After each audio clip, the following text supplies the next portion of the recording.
two games here just to review. I talked to our team about the fact that I think we're playing probably our best basketball that we played our whole season. If you look back at our conference games here, these last 4 games, I thought we played well at Texas A&M, just didn't prevent some paint touches down the stretch right there. Obviously came back and got a home win versus Vanderbilt. Then went on the road and won against an Auburn team that I think is a good ball club. And then came out here and performed well against a Georgia team that I think is probably the second best team in the SEC and by far the most physical team. So I think our team is making strides. What we need to continue to do with our team at this point in time is continue to understand that it is a process. And every process to the step is not always going to end up with a W. But if you can go back and you can look at the film and see that we actually are improving, I think that's an important step in our maturation as a basketball team. I know we're getting ready to go to Ole Miss, and that's a game that's important to us, it's important to our fan base, and important to the MSU community.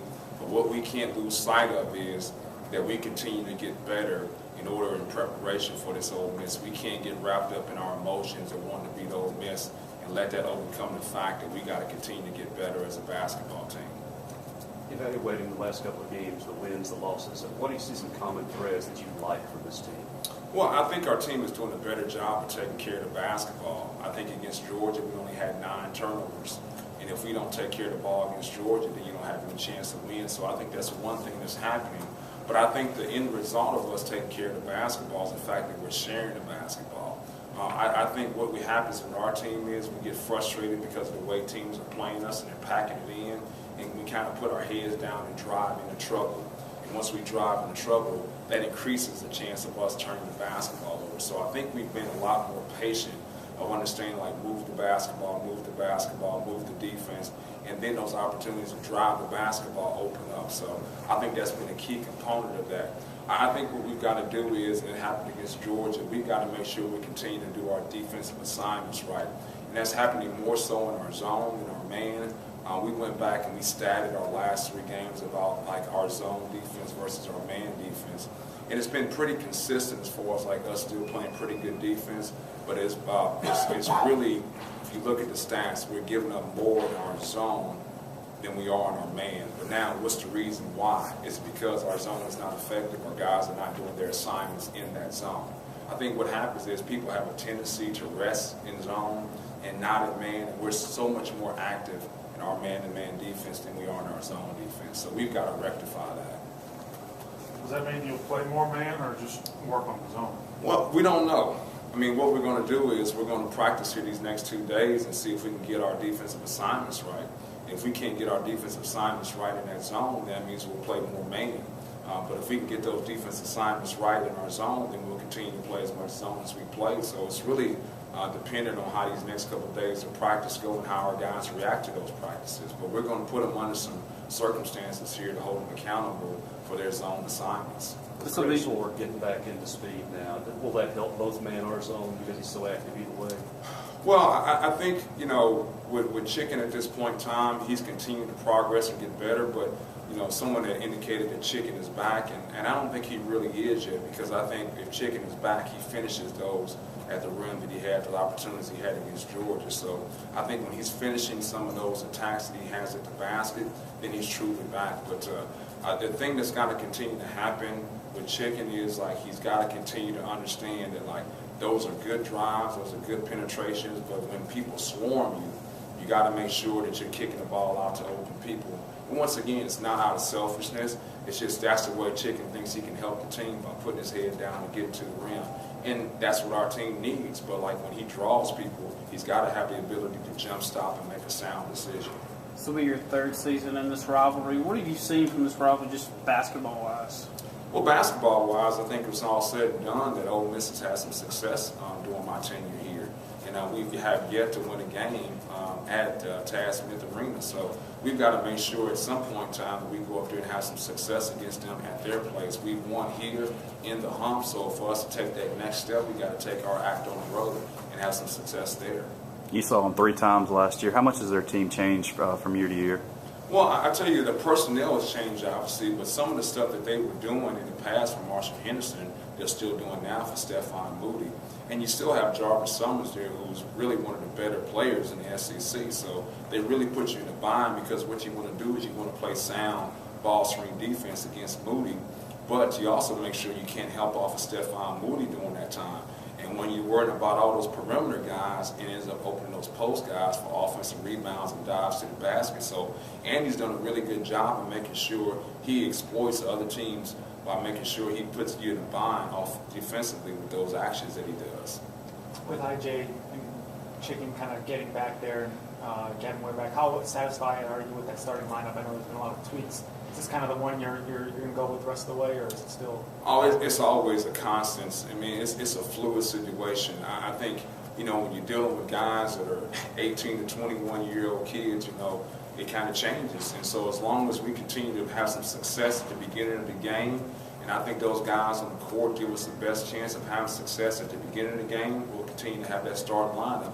For me, Michael, it's really all about, like, how do we start off the game? If we're not starting off the game good, then you got to make a change. And it may not be one person, it may be two persons, and sometimes you make the wrong change. You thought it was this guy, but it's not. It's the other guy, so it's always going to be a fluid situation.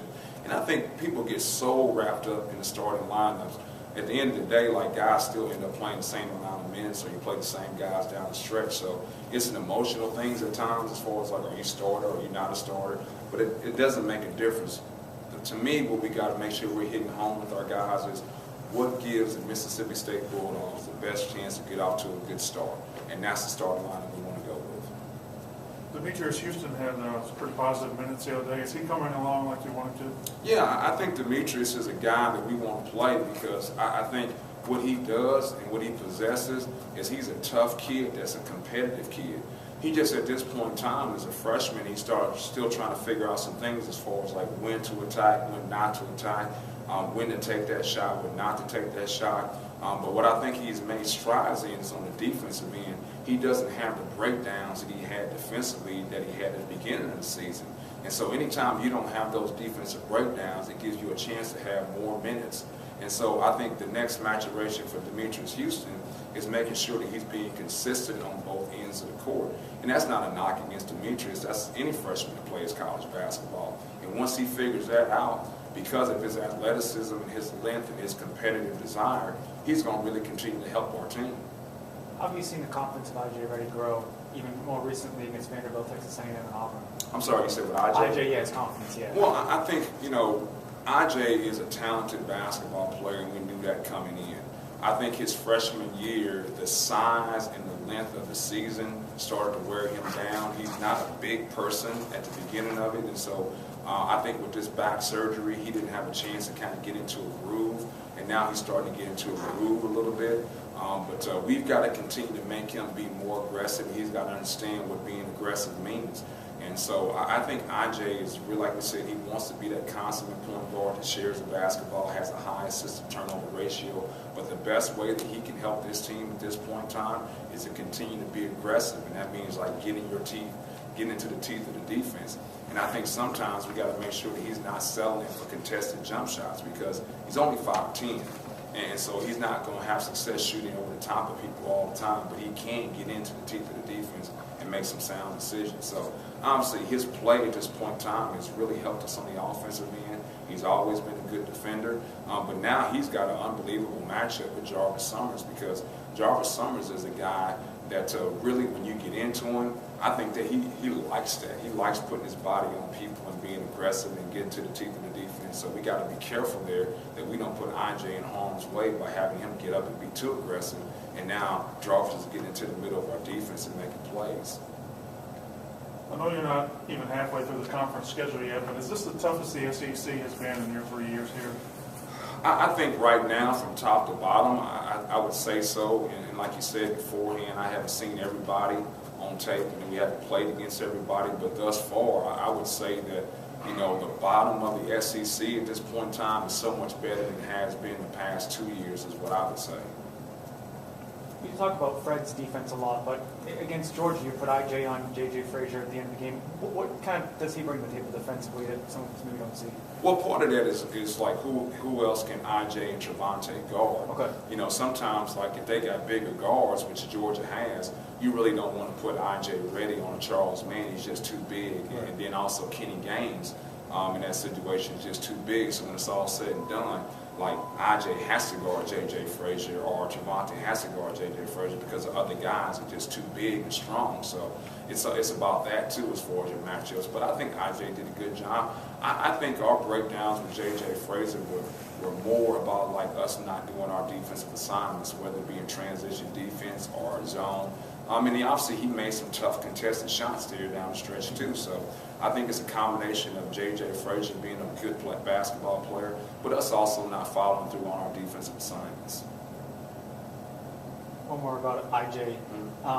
The shots against Vanderbilt, and I think even A&M and Auburn, is that something you can coach, or does a player just have that where, you know, it's kind of ice water in the veins, so to speak, where he can come up and make those shots down at the end of the game? Well, I think that's more so to do with the player. Yeah. I mean, you can draw up. My old coach that I worked for in Indiana State always had an adage, and I still believe it if it's all said and done. He says, like, you know, who's going to win a contest between X's and O's? And he said, I can tell you who's going to win the contest between X's and O's. It's the coach that has the pen last. And so you got to put your players in great situations and make plays. But they have to make those plays. And we tell our guys sometimes, they say, well, this didn't work or this didn't work. I say, hey, fellas, I don't have a play where the other team slips on a banana peel and you get a chance to go in and score. You have to make individual plays. My job is to give you time, space, and opportunity to make that individual play. But beyond that, you have to make the play. And I think IJ has the guts to make that individual play that we draw up for. Is the pressure a real thing as a coach? Do you think about that when you're drawing up plays down the stretch, or is it just something the media makes up that a guy can't take a pressure shot, or is that something you're like conscious of when you're drawing up plays? Well, I think you got to have some common sense about it. You don't want to draw up a play for a guy down the stretch that hasn't scored for you or hasn't been in that situation before. It's like us trying to draw up a play for Rockwell Johnson to hit a three down the stretch. That just doesn't make sense. So you want to put your guys in situations where they can succeed. I think that's your job as a coach, to put those guys in situations where they can succeed. So if you want a guy that's going to drive the basketball in a certain situation, you probably need to draw up a play for chicken. If we want a guy that's going to come off the screen and has a chance to make a shot, it's going to be for IJ or Fred or Travis. Or if you want something where you're getting the ball around the rim, you want it to be for Rockwell and Gavin. So now my job as a coach is like, what's going to work against this particular team, against this particular defense, and put them in a situation they can succeed. That's it. Coach, may I ask you about the rivalry? You've been around some like Purdue, Indiana, Clemson, South Carolina.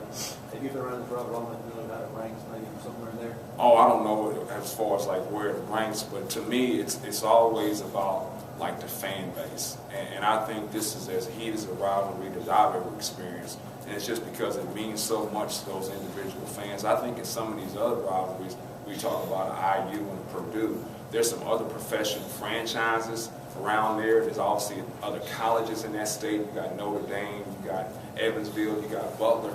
But I think here in the state of Mississippi, where there's no professional franchises and there's no question that these are the two most dominant collegiate teams in the state, I think it makes it more heated because of that reason.